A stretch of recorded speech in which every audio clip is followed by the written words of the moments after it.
They straighten their clothing and tie their sash a little tighter. I follow their lead and move to stand by their side, my heart hammering triple time in my chest as their footsteps draw nearer. There's a distinct clang of metal, of armor and heavy boots. Then the door swings open and an imposing figure enters the room. His gaze flickered between myself and August, his expression stern and almost emotionless. I've heard many tales about Harold Eddington III, and as he stands before me, I feel a certain sense of pride that he would choose to summon me to deal with such a vital case. He's adorned in the standard enforcer colors of black and gold, but his outfit is far more regal than any of the other higher-ranking officials I've seen. A white smile breaks out across his scared lips, and he pulls August into a tight embrace, a deep, comforting chuckle rumbling in his chest. Old friend, how the devil are you? It's been a while. Too long, I say. He pulls away, still firmly holding onto August's shoulders. You look exhausted. Have you not been sleeping? August offers him a wry smile as Harry drops his hands. I'm trying to sleep. Does that count? Harry throws him a look, something stern but edged with a certain fondness. One that a father might give to their child. Look after yourself, Augustus. August nods once, still smiling as Harry turns to stand before me. Hunter, it's such a pleasure to meet you. I can finally put a face to all those impressive reports I've read. He offers me his hand, and I eagerly take it. It's a pleasure to meet you, Lieutenant General Eddington, sir. He smiles warmly, keeping his grip on my hand, his other holding my forearm. Harry is fine. None of that formal nonsense. If we're going to be working together for the foreseeable future, we might as well get familiar, wouldn't you agree? Of course, sir. Harry. He laughs, and I feel incredibly relaxed in his presence. Now, let's go to business, shall we? August hands him a standard issue file sealed with wax, bearing the Scarlet Enforcer emblem. They watch me carefully as Harry breaks the seal, a heavy sigh falling from his lips as he quickly scans the report. He closes his eyes, handing the papers back to August before he turns his back to both of us. A silent moment passes, and Harry rounds his shoulders, clicking his neck before he faces us. You know, I've worked for the Enforcers for nearly 30 years, and I've never felt quite so useless. We've lost some of our best, our brightest, kindest. Harry pauses, and the waver in his voice evident as he composes himself. I am truly at a loss, and I'm finding it hard to remove my emotions from the equation when it's my own people being needlessly slaughtered. August averts their gaze, stealing a quick glance at me, seemingly sussing my reaction, but also giving Harry a moment of privacy. Nothing can bring them back, but we can bring those responsible to justice. Suddenly, it hits me. The victims were hunters, weren't they? Yes, they were hunters, just like you. Harry huffs a quiet laugh, clearing his throat. I know we're putting a great deal of responsibility on your shoulders, but I have never-ending faith that you're the one who can help end this madness. Do you have any questions? Other than the timing of the murders, are there any other patterns I should be aware of? Harry's mouth twists into a grimace, and he shakes his head. I hope you don't think ill of me, but I'd rather not tell you at this point. What? He and August share a look, and August seems perplexed by the statement. Me too. Harry. Harry places a hand upon August's shoulder, a reassuring touch, a smile, then he's looking back at me. Please, just trust me, both of you.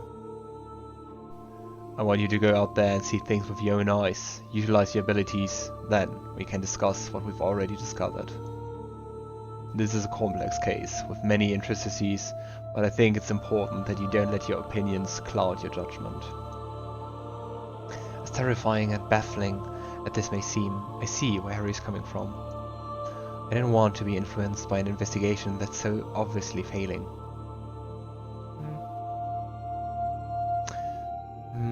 How many victims do we have so far? August looks at Harry for guidance, and Harry nods his permission. 4, but we anticipate more. The victim has shown up every 7 days for the past month. Yes, with the most recent That's being a lot. 6 days ago, which is when I called for you. Enough is enough.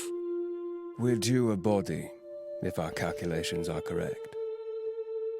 Harry clears his throat, twists the gold band on his finger. I'd like you to concentrate on the latest victim for now. Male, 46 years of age, a general. He was one of our best. We owe him this. I take a deep breath before I ask my next question, feeling immensely guilty before it even falls from my lips. Were all of them burnt? I saw the ash and the charred ground. Each body has been burned very badly, yes. The point we cannot determine what wounds they sustained beforehand. Not even with magic? He shakes his head, exchanging a look with August, one I can't quite place. Not even with magic. So, where would you like me to start? I almost expect them to tell me to figure it out myself, but Harry surprises me. Well, the most obvious of places would be the Aibek. The what? A curious pair are the Woodridge twins. They've taken up residence in the old church in the middle of town. I'm sure you've seen it. I saw it alright. Big, imposing, and very obviously dilapidated. Yes, I did notice it. It's quite hard to miss, but I assumed it was empty with it being in such a state of disrepair. You can only dream that it becomes vacant, unfortunately. August clenches their fist, the faintest of flicker of magic shimmering in his palm.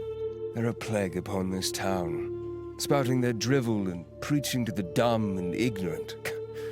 They're idiots. Augustus. August takes a deep breath, the magic dissipating. Right. Sorry. Well, I'm not fond of them, if you couldn't already tell. What? Harry and I share a glance, and he smiles warmly, winking at me. Oh, I think we got the picture. Now, as I said, I suggest you start with them.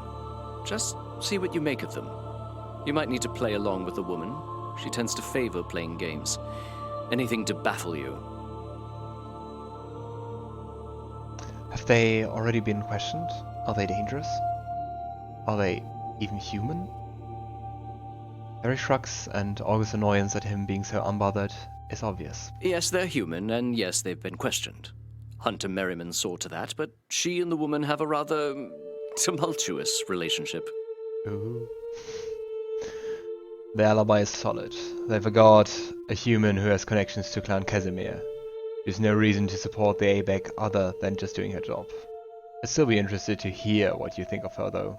So, in theory, they're harmless, but they do have the people's ear for some bizarre reason. They prey on fear, and the town is infected with that right now. Be cautious of them. They certainly won't take kindly to you. Oh, I think the General can handle them just fine. Have some faith, August. August waved their hand dismissively, wandering over to a filling cabinet that's nestled in the far corner, was muttering something under their breath. A warm hand touches my arm. We trust you, Ethan.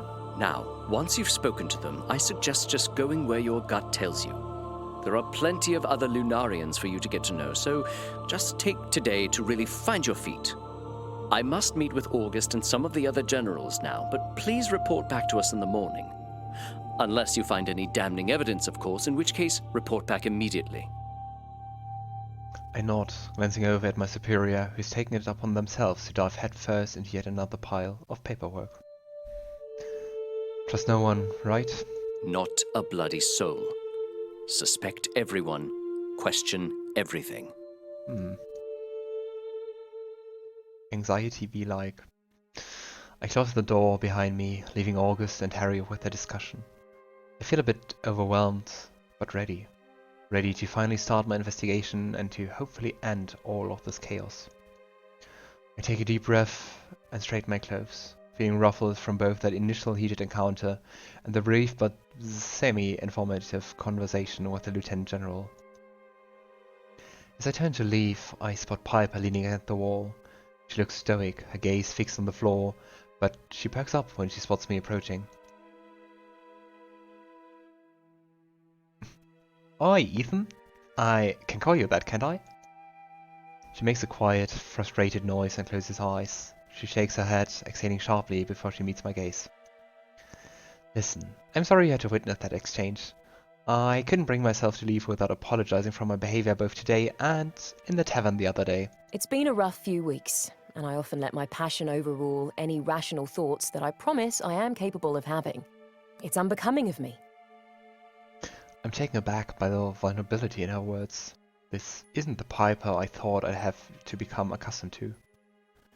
Piper, She raises her hand to hold my words, calloused fingers curling into a fist. Please, just let me apologize, all right? Then we can pretend I never acted like a complete asshole, and you can go and do your job. So... She sticks out her hand, her daggers clanging noisily where they rest in the holster at her back. The name's Piper Merriman.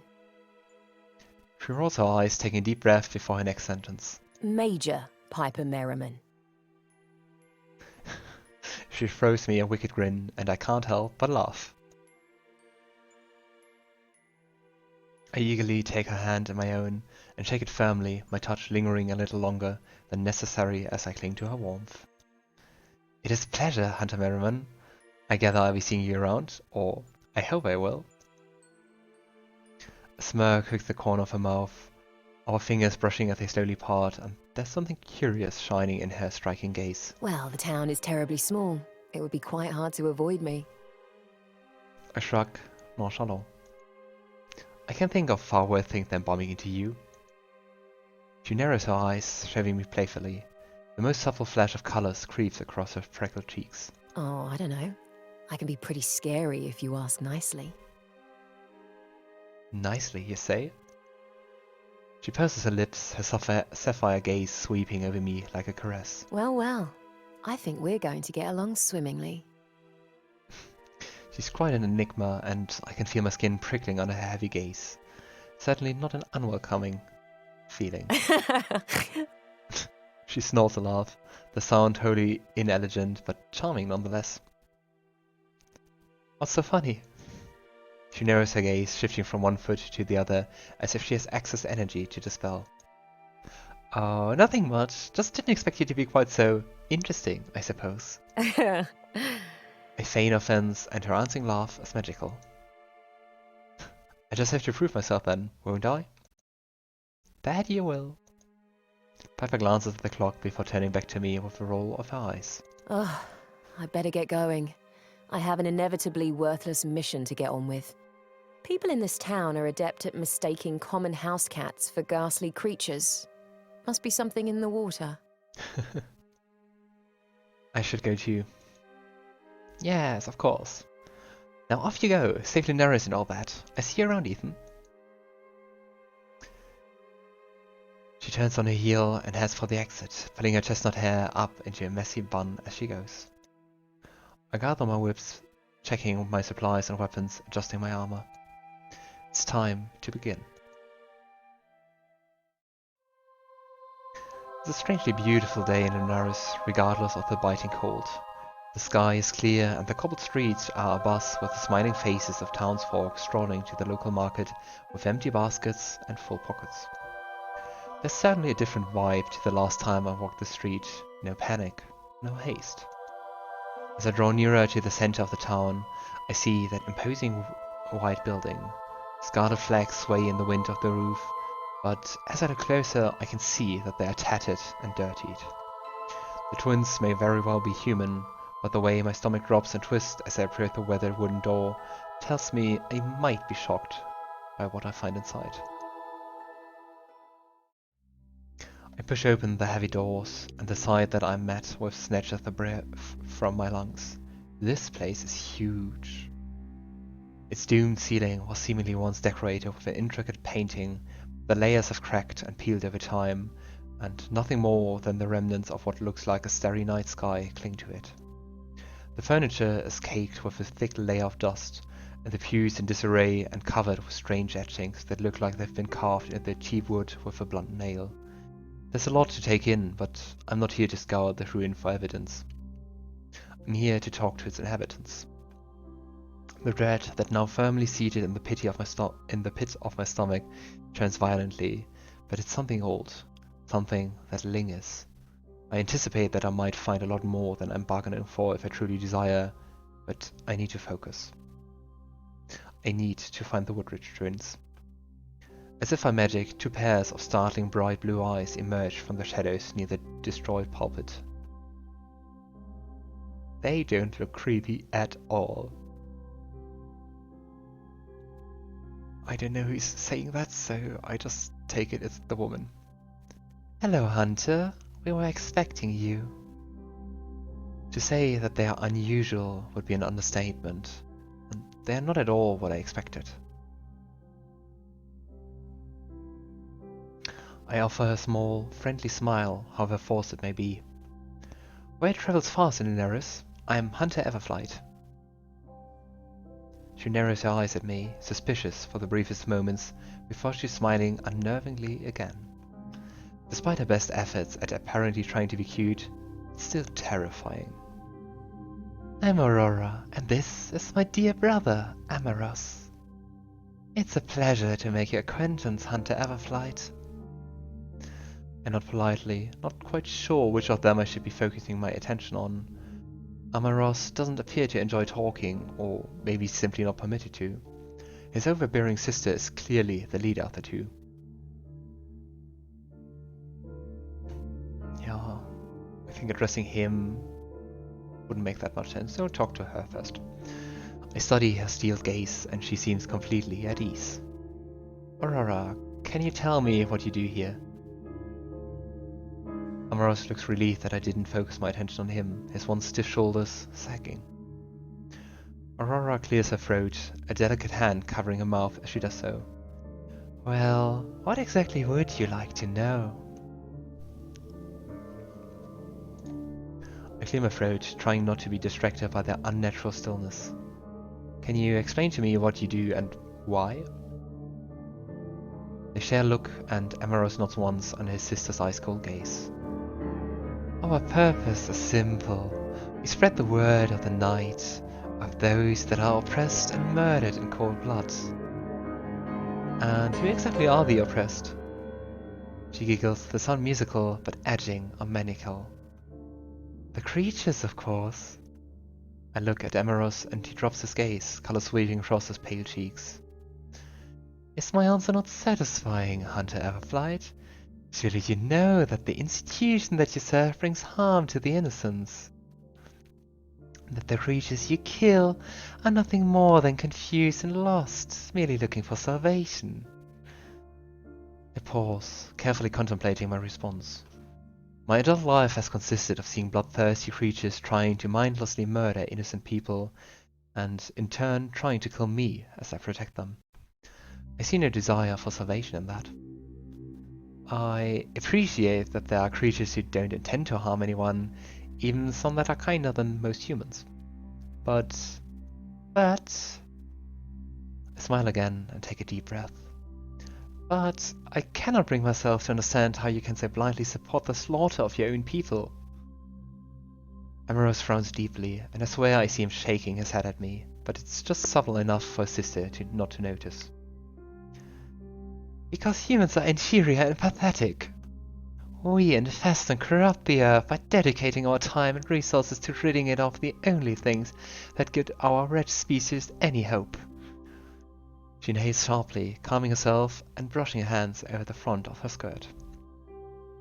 So, Hunter Everflight, to answer your questions, we are here to protect the creatures just as you are here to destroy them.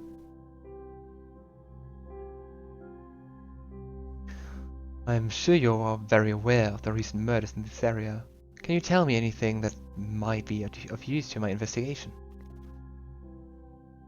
Aurora steers her gaze, unblinking, her fingers clasped tightly in front of her. We saw nothing, and we have an alibi. I look at Armaros, startled that he actually spoke. Oh, dang it, that was him. We saw nothing, and we have an alibi. I look at Armaros, startled that he actually spoke. His voice is strangely soft and comforting. Regardless, his words sound practiced and rehearsed. He looks nervous, like he'd rather be anywhere else but here, and his eyes keep darting to the door behind me. Nothing at all? You're stationed right beside the graveyard where the last hunter body was discovered. You're telling me you didn't hear a thing? He was brutally murdered, set alight, and burned to ash, and yet he didn't scream or call for help? Aurora's lip curl at the corner, her eyes turning dark. My brother speaks the truth, Hunter Everflight.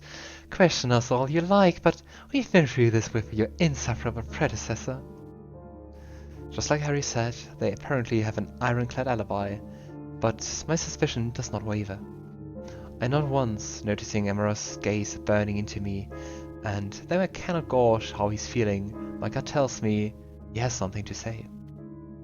Something he wouldn't dare to with his sister by his side. Like he's scared. I'm starting to feel like Harry sent me here just to unnerve me. Surely he knew this is what I would be faced with. I still have little to nothing to work with here, and as the twins continue to stare me down, I think about his parting words. Suspect everyone, question everything. You surely have nothing else to say regarding the situation? Aurora stands firm, her lips curling into the wolfish grin once more. Not a thing. It was ever so wonderful to make your acquaintance, though. Truly. Do stop by again. Our doors are open to everyone.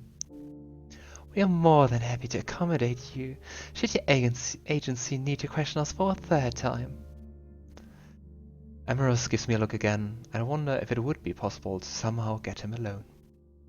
I have a feeling I'd get a lot more out of him than I have from her. Thank you, Aurora. Armaros. On my way out, I see a small, neatly wrapped package sitting on the doorstep. I bend down to check my label, and written on it in an elegant script are the words Zes Haeva and Amaro's name paired with a small heart. I may not know what it means, but I know a demonic language when I see one. Ah, maybe by Omen? Just as I suspected, there might be a lot more to Amaro's Woodridge than meets the eye.